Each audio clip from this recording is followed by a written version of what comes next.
Let me start by introducing myself. I'm Austin. Um, I've never done videos before, uh, so bear with me. This will be a learning experience. I'm a quick learner, but um, yeah, it's gonna be as a trial by fire kind of thing. Um, but I've introduced myself uh, pretty briefly on both Blue Sky and Instagram. We'll see how that goes as well. Um, but I'm Austin. I have been. The most I've said so far is I'm an autistic veteran. Um, I wanted to make that up front and clear from the beginning because that's where I'm coming from as far as like referenceable truths about myself. And as part of that, I want, like I said on my profiles, I want to make a difference with my voice however I can. And I remember I watched a video not too long ago, maybe a few months ago. Um, it was on the topic of your purpose being kind of linked to your fears. You can find your fears in as like reflections of your purpose. And when you really boil it down, I've discovered over the last couple of years that I have a bigger fear of heights than I realized, but that's not the kind of fear I'm talking about. I mean, I have always, and especially since around 2012, 2013, but basically always been afraid of being heard slash seen. When I was younger, it was a stage fright type of thing. When I became older, it was a job security, military sort of way. Then as I got closer to now, even more recent stuff, it became familial differences and not wanting to get in an argument about religion or politics, honestly. Um, but then over the last 2 years specifically, it became about things I love and care about. I'm not going to keep myself in a my quiet corner anymore because I realized that my biggest fear was about being perceived, I guess. And when I was younger, I've always been a big old nerd. But when I was younger, I would, I've always been like the type to ask, if you could have a superpower, what would you be? What would you have? And you get the classic answers. But I've always been the type that if I'm going to do it, I'm going to do it weird, but also do it creatively. So I would obviously consider the fun ones, like the traditional fun ones, flying, teleportation, super speed, super strength. I was more the get places fast kind of guy, so uh, super speed or teleportation or like time travel were always my go-tos when it came to surface level answers. If I ever was given time to discuss and think, it was always more elaborate. Um, but what I've learned is that I had or have always had superpowers. Not in the I can lift things that people shouldn't be able to lift kind of way, but in a way that is more subtle um, and mundane, I guess you could say, but in a way is also something I can practice or like really learn to appreciate in this world. Like, it's fun to think about this world, but in this, like, what we can touch, what can I do right now? What, yeah. And so for me, I've always had this ability to be not perceived, but also to observe. So I've always been a listener, a watcher, a worrier, not a warrior, a worrier. So I'll watch things and just think. I've always been the quiet kid in the back, or the guy who would go for long walks and just have headphones in to listen to some music and contemplate. I've always been that person. But what it was is that my power that is more practical in the day to day is I've always been able to go forever without talking. And I was always kind of surprised by people in my family, like my grandfather and my father both have the ability to talk forever. And I was always kind of envious of that because I was able to listen forever, but sometimes it felt hard for me to speak because not only did I not feel seen to speak or perceived in a way where I felt like it was my turn to speak, or I was listening, and so I didn't want to interrupt. And what I've learned lately is that my other superpower, it's really just the other side of the coin, is now that I've kind of, my brain clicked and I kind of started to see myself better and see myself more clearly over the last 2 years, really. Really since 2020. That year I know affected all of us differently, but I was weird. I didn't mind the during.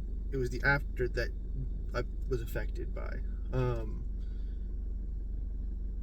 My new superpower, well, I guess my other superpower that I've been trying to unlock is my ability to not.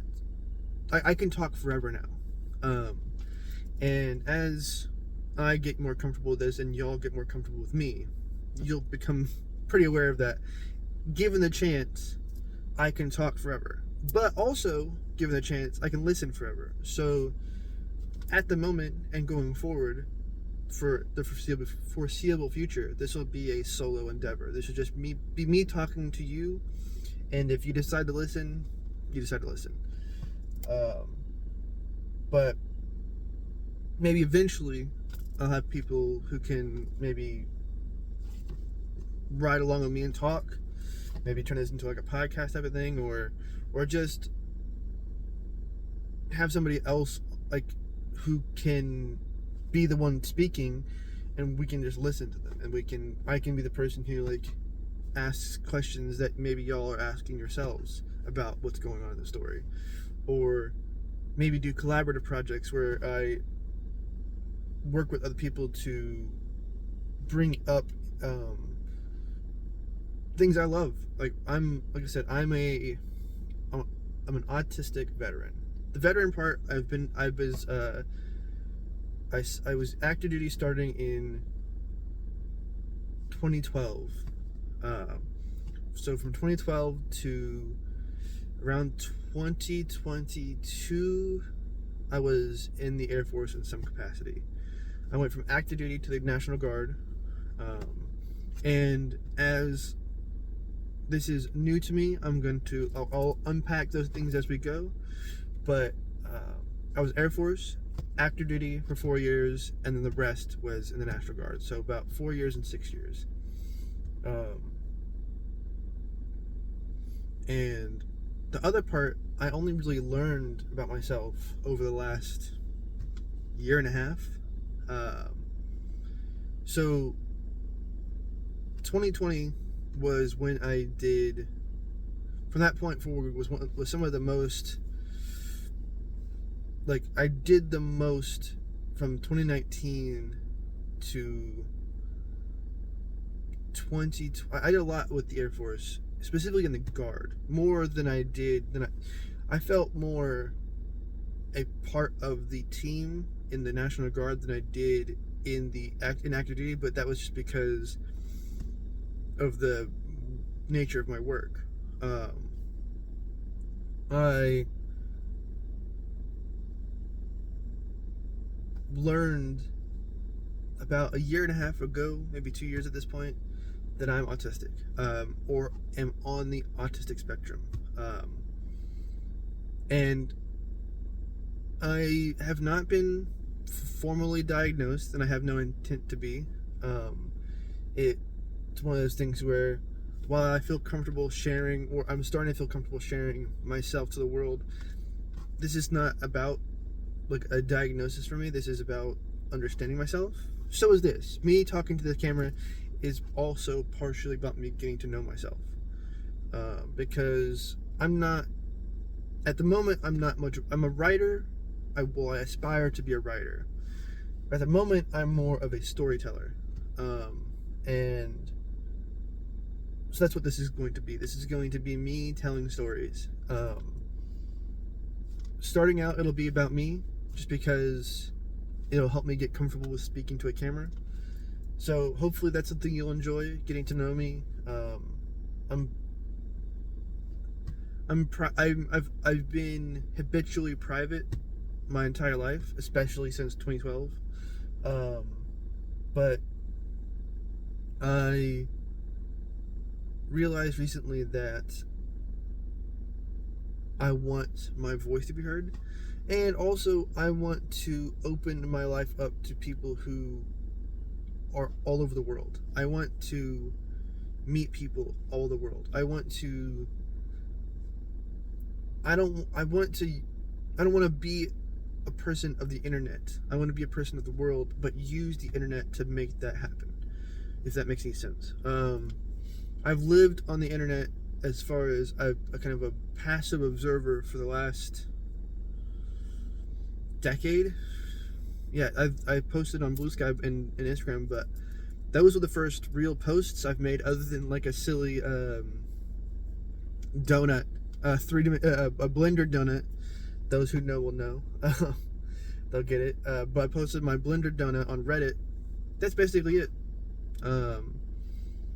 Yeah, ever since I was active duty, pretty early on actually, I have not had a proper social media. I would scroll through Instagram. Like recently, I've been uncovering some awesome creators that have been inspiring me to do more creation myself. I'm not sure how that's going to work yet, because my new plan, my new pivot in life is going to make that a little bit of an adjustment, and a bit, I guess you could say harder in some ways, but also more, it might be more fun to adapt to this, because it'll make me think about how to do a thing rather than just if I want to, or like, because I had so much free time that I felt like I was wasting. It wasn't really wasting. I was in a season of rest. I needed to process and kind of learn about myself, and really put down some temporary roots here in Vegas. I've been here for a few years now, and I'm leaving soon. Not forever, but soon as in the next few days I'm leaving, and I will be coming back. It's just I need to, as I've said a few on Blue Sky, I'm trying to get back to my roots and be a nomad again. I grew up moving. That was my childhood. From before my earliest memory, we were nomads. My mom, my brother, and I. So we've moved. I don't know the exact number. My memory has been. I've had memory issues for years, but I'm slowly.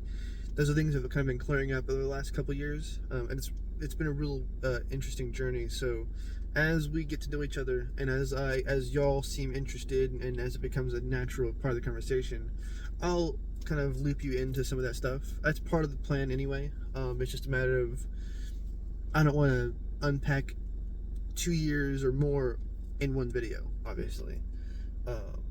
But as this becomes more natural to me, and I kind of find my voice, both literally in the sense that hearing my voice being recorded is still strange, and then also more figuratively in the sense that I want to tell everything. I want people to know me, and when that way, hopefully in the future, I can build a platform that means when I say something and people know I'm being respectful and modest and kind and considerate with all of what I do. I want people to realize that that my voice specifically, because I can't control anybody else's voice. I want to use my voice, and if maybe I create things down the line that helps share other people's voices, that would be incredible. But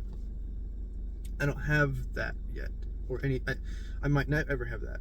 But right now, I have this. I have me, and I have this journey that I've been on and am embarking on, and it's a journey of it's a literal journey in the fact that I'm driving from Las Vegas, Nevada to Washington, D.C.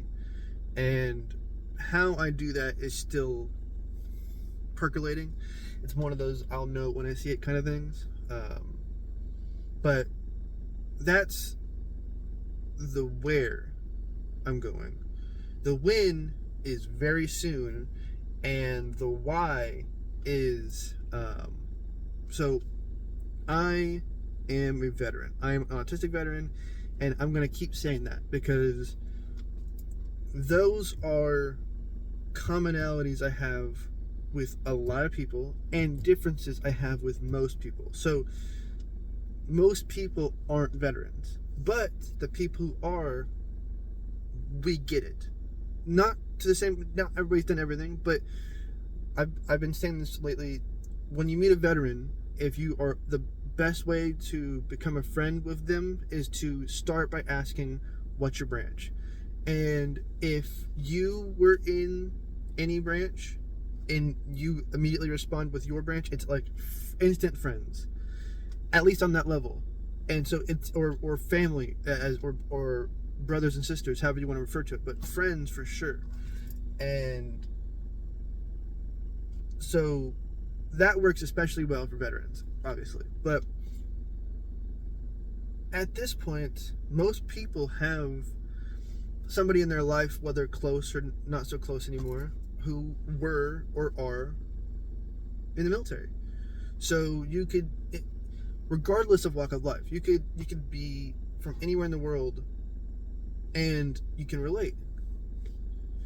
It's just, hey, my uncle was in blank branch, and I was neighbors with so and so. My best friend's mom is so and so. Like, it's all, we can all relate to some degree. And so if you just walk it to something, it's a commonality thing. That's something I have in common with a lot of people, but it's also something I don't have in common with even more. So most people know somebody who was or is in the military in some capacity, but most people weren't themselves in the military. That's a big difference too. When you meet somebody who was or is, and you were as well, it's a whole different ballgame, because there's some things that you know about in like movies and TV that are pretty, like, you can understand and relate to pretty easily as any day-to-day civilian could, right? That word civilian always felt weird to me because, like, I don't know, it's always a word, like civil is the root word, so like, I don't know, like a military person is not civil. I don't know, civilian clothes, I don't know, whatever. It's a weird, I like words, and so I like to think about the origins and why they're weird. But with veterans and people who serve, who have, are currently serving, regardless of honestly, regardless of country, regardless of branch, there's that through line of, oh, you've been through some of this stuff. Like you if you watched Major Payne, or any like major, I like Major Payne. It's one of my favorite military related movies. It's because it's funny. It's a fun, silly approach where a lot of the other ones are more grim, which valid, but I like to laugh when I watch movies, and that's just one of my favorites. But you might not have seen what another person has seen firsthand, but at least when you go through basic training, a lot of people, at least in the United States, we know kind of what a basic training is supposed to look like. The classic wake up at 4 in the morning, screaming and yelling, a lot of marching, maybe some boot polishing, classic stuff. And then there's also the classic obstacle course. I love an obstacle course. It's that was probably my favorite part, honestly. But there's the what's it called, the gas chamber thing where you go through, and the tear gas. Yeah, the tear gas. You go through, and that I'm of the opinion that any one person who's been through that can still smell that to this day. It's a place, it's a thing where the right lighting can trigger it for me. That I smelled tear gas, and you're like, oh, okay, cool, because you have to take the gas mask off in the chamber. That's part of the whole thing, and then you put it back on, and so that gas mask kind of smells or in a weird way tastes like that tear gas. That stays with you. Certain mornings, if I wake up an early, especially early when it's still dark out, 4 or 5 in the morning, and I go outside and there's that kind of cool morning calmness. And then this the street lights are especially ambery, very glowy. That light when you feel when you first wake up, it's still not quite light out, but you can tell it's morning in that weird way. I remember that being a trigger for that smell. Or if you've ever been to Lackland, there's the big rubber tracks, not the new ones with the big barracks, but the older original barracks, the ones that those were the buildings that I went to basic training at. They were still from the 50s, if I remember correctly. But those, I might be exaggerating. It might be more like 70s, but still, these were not new buildings.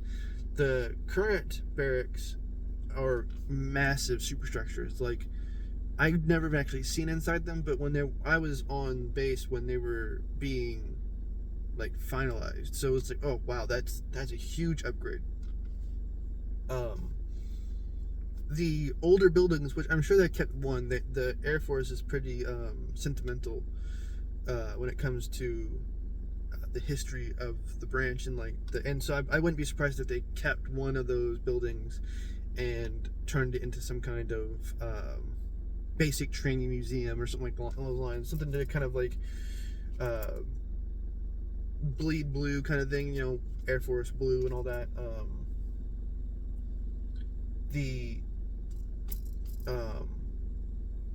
But those tracks outside the old barracks had this smell about them, especially when it was early, kind of that dewy, kind of before the sunlight is out, and it's still they're still using street lights to light the track, and it's hundreds of airmen, hundreds.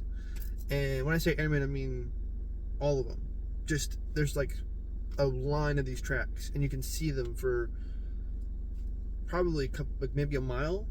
I don't know the exact distance, but it was a good run from the end of this track all the way down to this big walking bridge that goes over the street below, and that's where you would march in your unit, your flight, or your squadron, and you would go across this bridge when you needed to go get your hair cut and stuff like that. Early basic training.